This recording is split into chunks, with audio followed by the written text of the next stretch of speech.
অনেকদিন ডাব খাওয়া হয় না, যদি ডাব পাইতাম রে আজকেটা পাঠিয়ে যেত।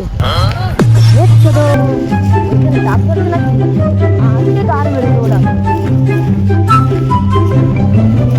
চলো বলো বন্ধু না বলি।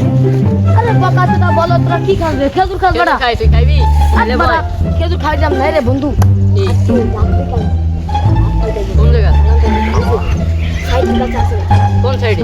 এসে সাইডে আমরা তো দেখি না, তুই এত দেখিস করলাই। ওরে ভাই আমি আইতাছিলাম। এ বন্ধু চল দি দে সে কোনের ডাবের কথা বলে। চলে হ্যাঁ হাওয়ার খেজুর খাস বেটা।